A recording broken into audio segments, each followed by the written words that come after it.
Hi, thanks for joining me. My name is Michelle Nagel and I'm president of Soul Shift Incorporated.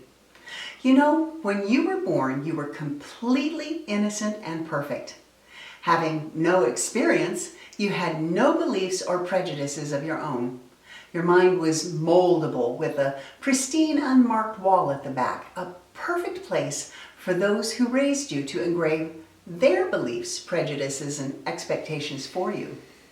Those people were your parents, your grandparents, teachers, religious leaders, and anybody who had any authority over you. If you were raised in an environment where you were loved, cherished, trusted, and praised, you will have very different engravings on your wall than someone who was neglected, abused, bullied, and endangered. The one universal truth of everyone's childhood, regardless of where or how you were raised, whether your family life was good or bad, is that no one escapes childhood without some battle scars. So, how does the writing on your wall work? Every time you're faced with a choice, opportunity, or event, you take the information you're given and compare it to the writing on your wall. Examples of how this works might be when you're considering what kind of career you would like to go into, but you've always been told a woman's place is in the home.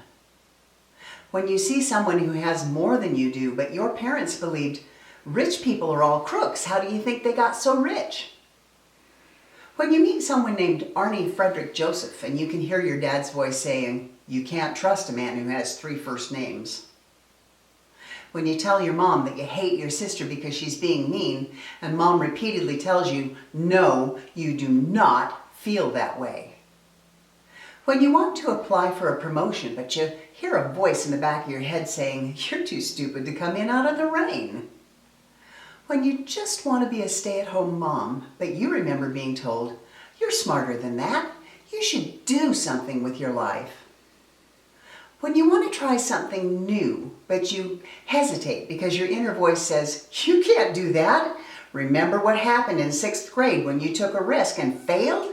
You don't want to go through that again."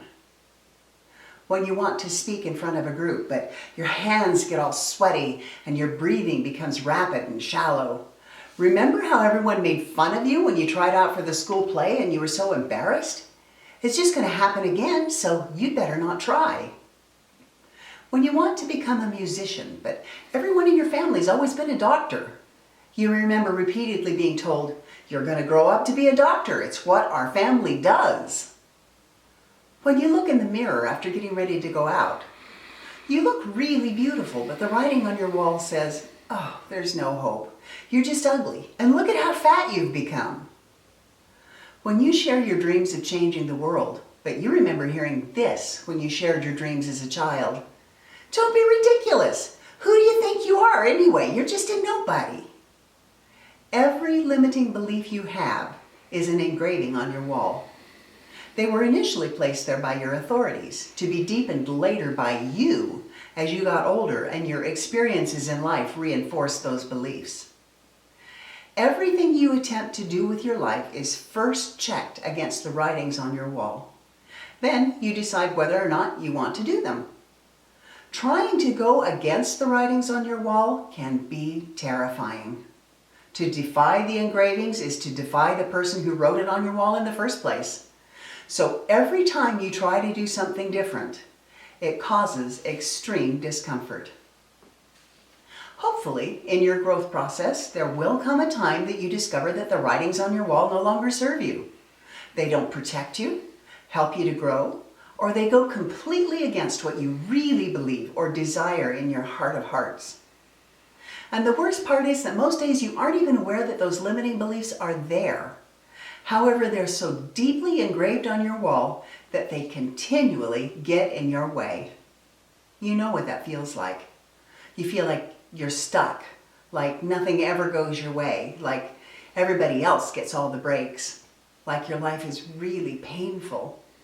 Like you know that you're a really smart person, but you just can't seem to figure out how to achieve your dreams, whether they be for more money, better relationships, weight control, or whatever you believe would make you happy. This is where Soul Shift comes in. In our programs, I'll take you through a process that will help you identify and overcome those blockages that make your life miserable. Once you climb over your wall, you'll never look back. Soul Shift takes you from who you are to who you want to be. Thanks for sticking around.